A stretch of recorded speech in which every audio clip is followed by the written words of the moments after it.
My name is Chloe, I'm 29, and for my entire adult life, I truly believe my family invited me home for Christmas because they wanted me.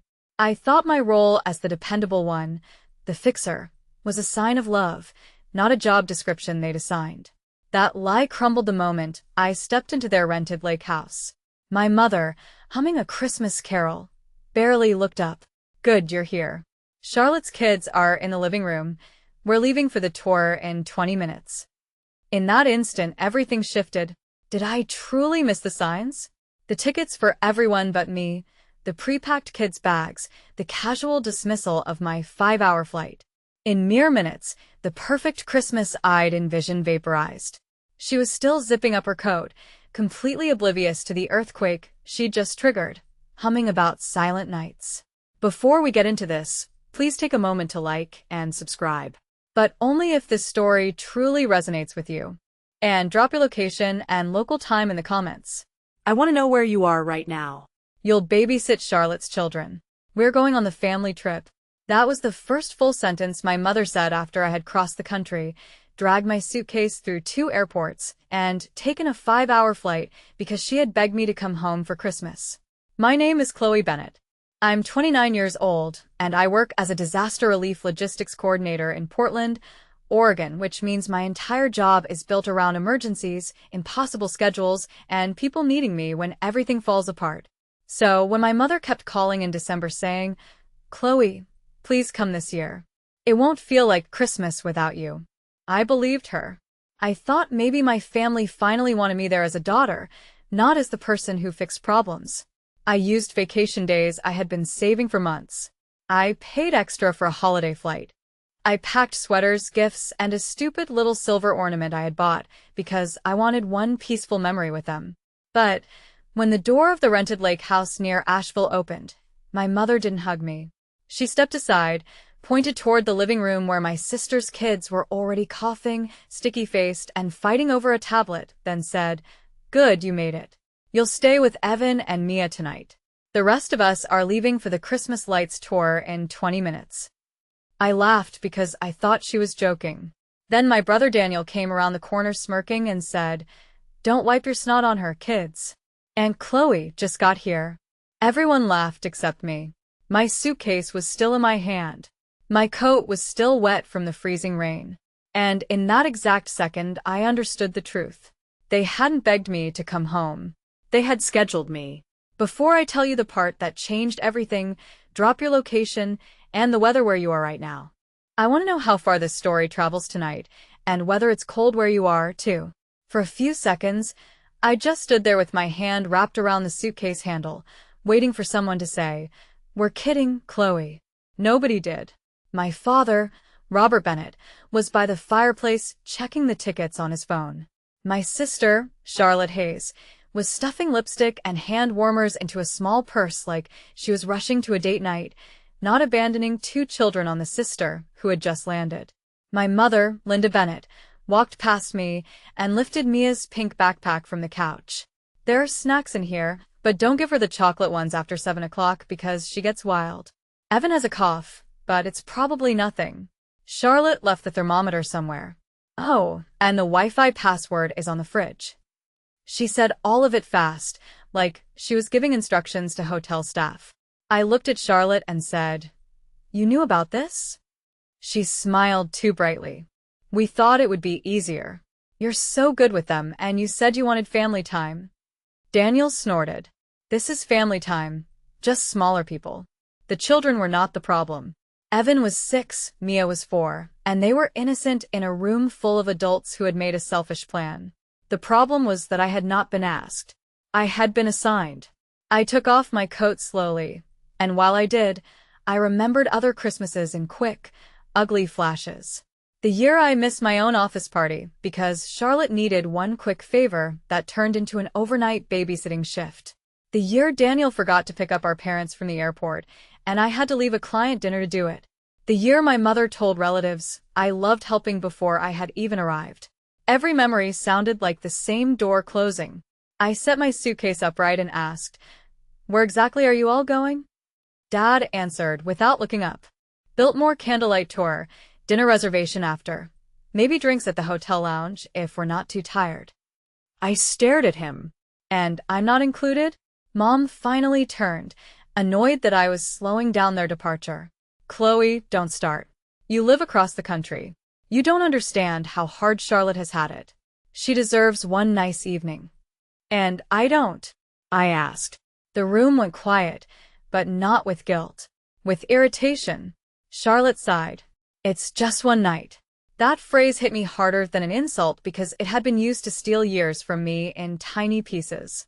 Just one night. Just one favor. Just one holiday. Just one sacrifice from Chloe. Because Chloe always recovered. Mia tugged my sleeve and whispered, Aunt Chloe, are you mad? I knelt down and forced my voice to stay gentle. Not at you, sweetheart. Then Daniel leaned against the wall and said, Careful, kids. Aunt Chloe gets dramatic when she has to share Christmas. My mother laughed under her breath. My father shook his head like I was embarrassing him. Something inside me went very still. I had spent my career building evacuation plans, supply routes, backup systems, and emergency exits for people in crisis. But somehow, I had never built one for myself. So while they rushed around me, pulling on coats and pretending my silence meant obedience, I opened my phone. I checked the booking app. I searched nearby hotels. I saw one room left at a small inn 15 minutes away. I did not book it yet. I just left the screen open, glowing in my palm like a door. If you were standing there after a 5-hour flight and your family treated you like unpaid childcare, would you stay quiet to keep Christmas peaceful, or would you finally ruin the peace that was built on using you? They left anyway. That was the part that still shocks me when I replay it. Not one person paused long enough to ask if I was okay. Mom kissed Evan and Mia on the forehead. Charlotte told me bedtime was flexible, but not too flexible. Dad reminded me not to touch the thermostat because the rental company charged extra for weird changes. And Daniel gave me a lazy salute from the doorway. Then they walked out laughing into the freezing Christmas evening, leaving me in a strange house with 2 children, 3 half-open snack bags, a sink full of dishes, and the sound of tires crunching down the gravel drive.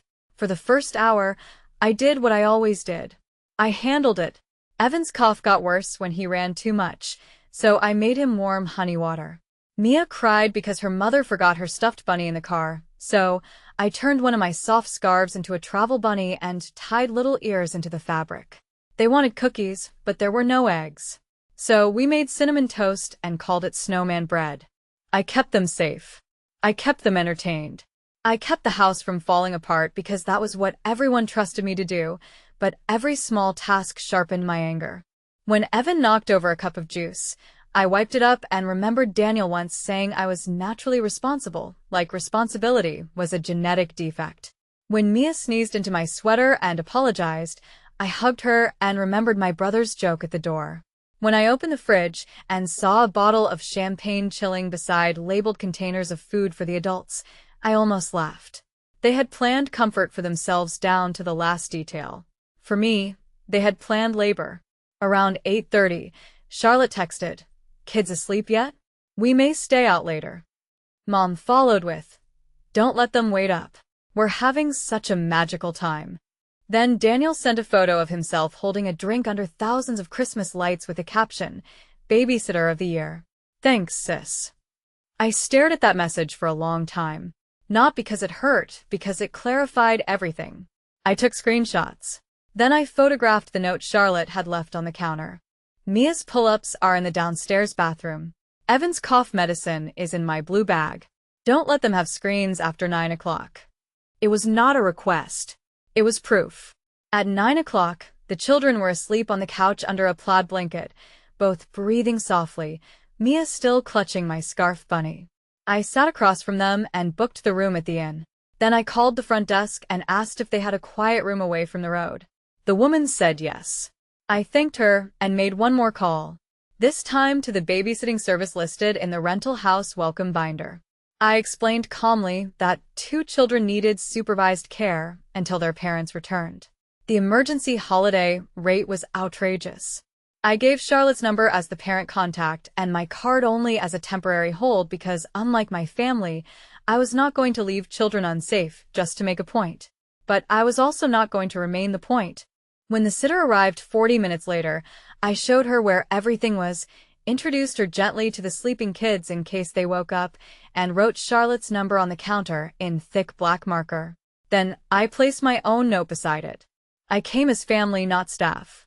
Your children are safe. The sitter is here. The bill is yours. I'm leaving. I zipped my suitcase slowly, quietly, with a strange calm moving through my chest. For the first time in years, I was not waiting for permission to stop being useful. I had just stepped into the cold when my phone started vibrating. First Charlotte, then Mom, then Dad, then Daniel. I ignored all of them until I was sitting in the ride share, watching the lake house shrink behind the fogged window. The driver glanced at me in the mirror, probably because the phone would not stop buzzing against my palm, but he said nothing. I appreciated that small mercy. Finally, I answered Charlotte on speaker. She didn't say hello. She screamed, "Where are you?" I looked out at the dark road and said, "On my way to a hotel." "You left my children?" "No," I said. "I hired a licensed sitter from the service listed in the rental binder. She is in the house. The children are asleep. They are safe." Charlotte's voice cracked into panic, but not the kind that comes from fear for her kids, the kind that comes from losing control. "Do you know what holiday rates cost?" "Yes," I said. "You're welcome to come home and relieve her." Mom grabbed the phone. "Chloe Bennett, this is cruel. We begged you to come because we needed family." I almost smiled at that. No, Mom. "You begged me to come because you needed coverage." Dad's voice came next, tight and furious. "Turn around now." That old command used to work on me. It used to fold me in half. But that night, it hit the glass between who I had been and who I was becoming. No. One word. Clean. Final. There was silence. Then Daniel barked a laugh in the background. "Wow, she really lost it." I said, "Daniel, I have your text calling me Babysitter of the Year. I also have Mom's message saying this Christmas wouldn't feel complete without me." Interesting combination, isn't it? The laugh died. I could almost picture his face changing, the smirk slipping because he had not expected me to save anything. In our family, I was supposed to absorb, not record. Mom hissed, "Are you threatening us?" "No, I'm documenting a pattern." Charlotte started crying. "We can't leave now. Dinner was prepaid. The tour was prepaid. The kids will freak out if they wake up and you're not there. Then their mother should go home." I said, "That's usually how parenting works." Dad exploded. "You don't talk to your sister like that. And you don't invite your daughter across the country under false pretenses, then hand her a child care shift at the door." My voice did not shake, and that seemed to scare them more than yelling would have. Mom lowered her voice into the soft tone she used when she wanted me guilty. "Honey, we thought you'd want to help. You don't have children. You don't understand how exhausting it is." There it was, the line beneath every favor. Because I did not have children, my time was extra. Because I was single, my holidays were flexible. Because I was dependable, my exhaustion was invisible. I remembered every time that sentence had been dressed up as praise. Chloe is so independent. Chloe doesn't mind. Chloe can handle it. What they really meant was, Chloe will not make us uncomfortable by saying no. I understand exhaustion better than you think. I said. I coordinate disaster supply chains for communities after floods, fires, and medical shortages. I spend my life making sure people have what they need. But I am done being treated like an emergency resource inside my own family. Daniel muttered, "Here comes the speech." So I gave him one. "No, here comes the statement you laughed about. I am not babysitting tonight. I am not paying the sitter beyond the first hour. I am not returning to that house to clean, cook, soothe, or pretend this was fine. I am spending Christmas Eve in a hotel room I chose, eating dinner I chose, and tomorrow morning I am flying home, unless I decide otherwise. You wanted a family trip without me. Congratulations, you have one." My brother started yelling. My father shouted over him. My mother begged me not to destroy Christmas, and Charlotte sobbed that I was humiliating her. Then Mom said the thing that made the last bit of guilt leave my body. What are we supposed to tell people when they ask where you are? I looked down at my suitcase between my knees and felt strangely peaceful. Tell them I was tired of being invited as a guest and treated like staff. No one answered. For once, the silence belonged to me. I let them talk for 10 more seconds, all of them trying to pull me back into the role they understood. Then I said, Christmas was already destroyed when you opened the door and gave me instructions instead of a hug. I ended the call. My hands were cold, but they were steady. The hotel was small, warm, and quiet in a way that felt almost unreal. There was a wreath on the front desk, a bowl of peppermints beside the card reader, and an older woman with silver hair who looked at my suitcase, my pale face, and my shaking phone and said, "Rough travel day?" I could have lied, but I was too tired. "Rough family day," I said. She nodded like she had heard that sentence 1,000 times in December and handed me a room key. "We have soup in the lounge until 10 o'clock. That nearly broke me. Not because soup was dramatic, but because a stranger had offered me more care in one sentence than my family had offered all night. Upstairs, I changed out of my travel clothes, washed Mia's sneeze from my sweater sleeve, and sat on the bed while my phone lit up again and again. "Charlotte, the sitter says the kids woke up. Mom, please come back. Your father is furious. Dad, this is immature. Daniel, you proved you don't care about family." Then, at 10:18, a message came from an unknown number. It was the sitter. "Hi, Chloe, this is Nora. Kids are okay. Their mom is on her way back." Mia asked why Aunt Chloe left. I told her you had somewhere important to be. Hope that's okay. I stared at that message until my eyes blurred. Then another came through. This time from Charlotte. "Mia is crying because she thinks everyone hates you. Thanks for that." My stomach twisted, but not with regret. With recognition.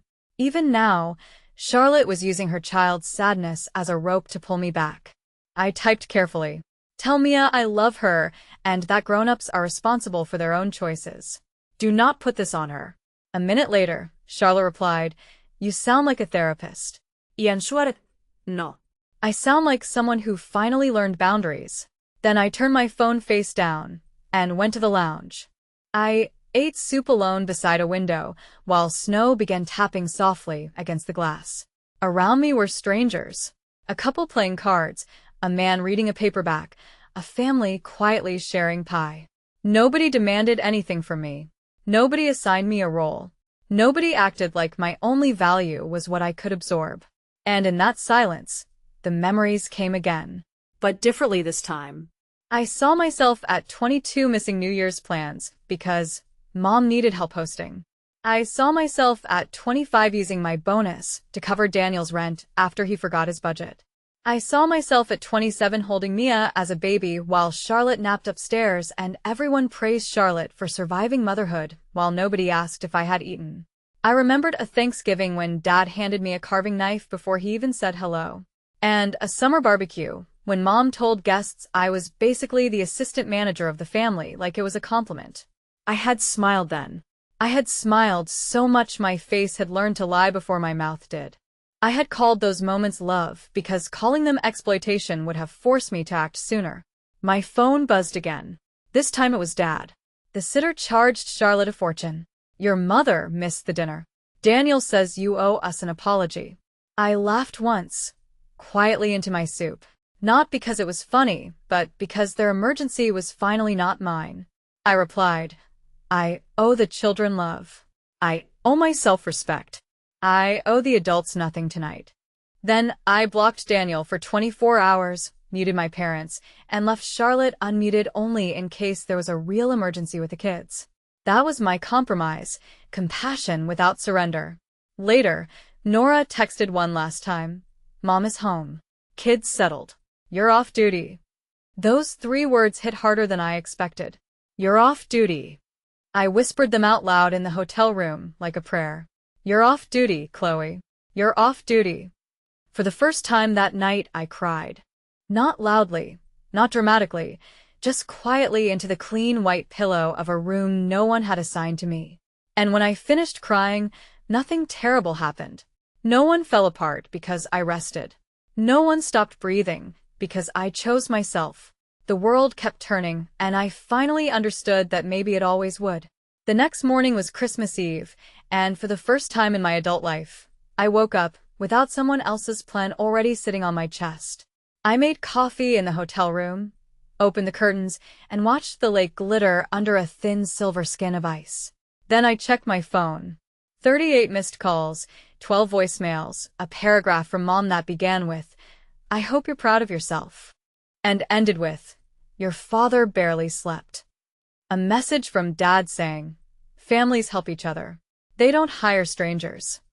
A message from Charlotte saying, "The kids keep asking for you. Are you really going to punish them because you're mad at me?"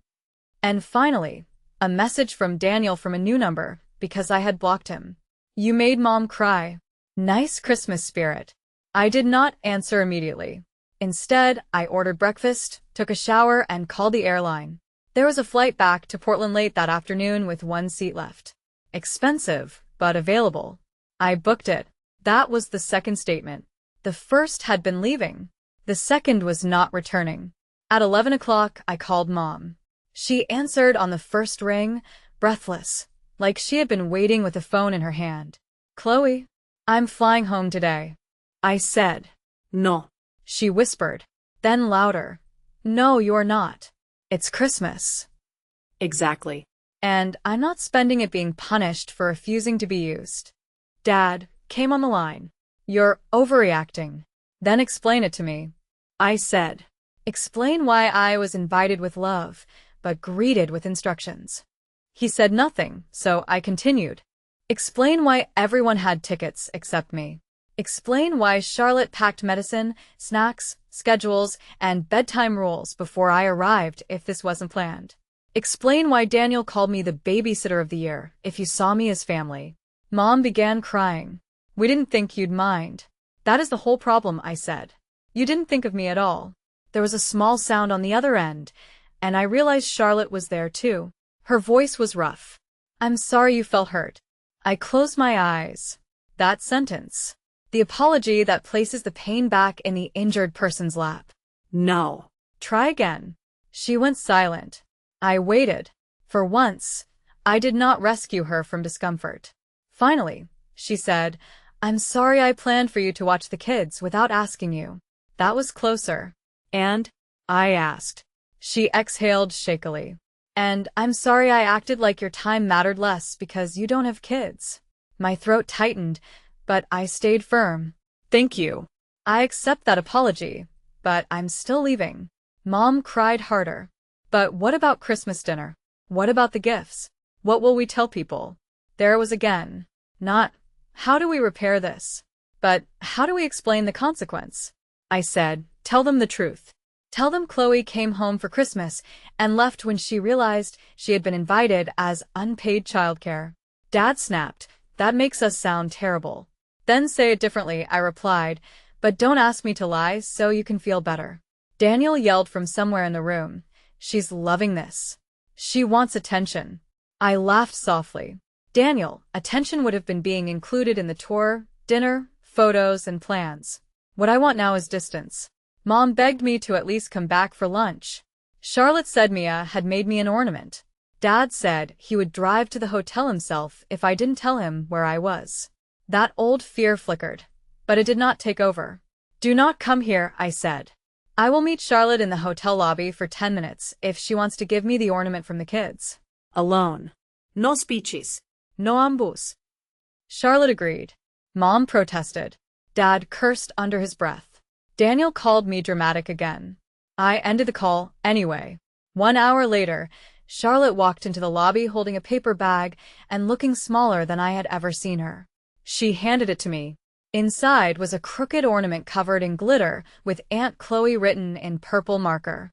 My eyes burned. Charlotte whispered. "Mia cried when she made it." I nodded. "I love her. I love Evan too. That has never been the issue." Charlotte looked down. "I know. Do you?" I asked. She didn't answer, and that silence was the most honest thing she had given me all week. I did not go back to the lake house. That was the part my family could not understand. They thought an apology, even a better one, should reset the game. They thought my love for the children would override my self-respect. They thought Christmas had magical authority, as if a decorated tree could erase years of being used, dismissed, mocked, and summoned. But I had finally learned that forgiveness and access are not the same thing. I could forgive them someday, without handing them the keys to my time, my labor, and my peace. Charlotte stood in the hotel lobby twisting her wedding ring while I held the children's ornament in both hands. "So, what happens now?" she asked. "Now you spend Christmas with your kids," I said. "You explain to them that Aunt Chloe loves them, but adults have to ask before making plans for other people. You don't blame them. You don't blame me. You teach them better than what we were taught." Her face crumpled. "Mom is going to make this impossible." "Mom has been making things impossible for me for years," I said gently. "Now it's your turn to decide whether you repeat it." She nodded, and for a second, I saw my sister not as an enemy, but as another person who had learned to survive in our family by passing pressure downward. The difference was that I was done being the place where pressure landed. At the airport that afternoon, Mom sent one final voice message. I listened before boarding. She was crying, but quieter now. "I don't know when we started assuming you would always just handle things. Maybe because you always did. That doesn't make it right. I'm sorry, Chloe.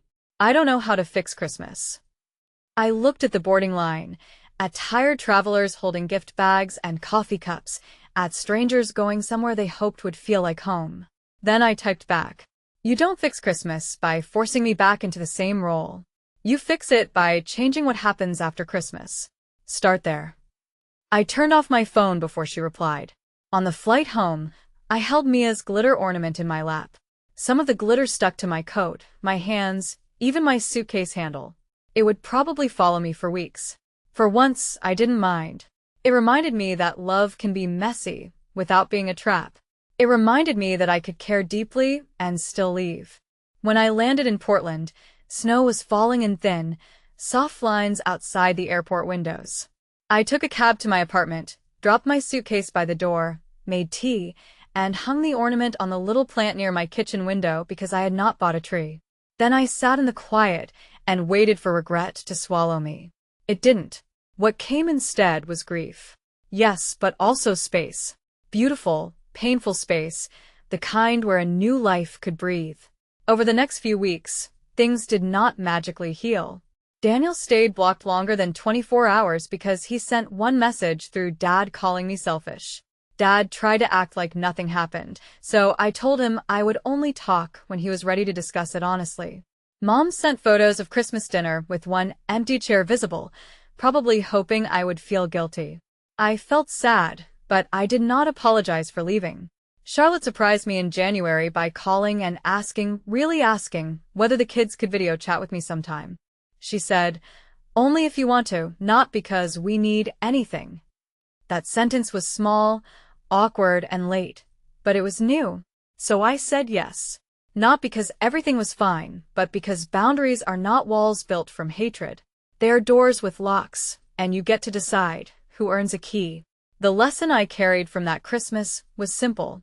Family should not be a place where exhaustion is invisible because your usefulness is convenient. Love is not measured by how much you can sacrifice before you break. Real love asks, listens, respects, and changes. Sometimes the strongest thing you can say is not a speech. It is no. Sometimes the most loving thing you can do is leave before resentment turns you into someone you do not recognize. And sometimes the people who say you ruined Christmas are really angry because you stopped letting them ruin you. So tell me honestly, have you ever had to say no to family to protect your peace? What happened after you finally chose yourself?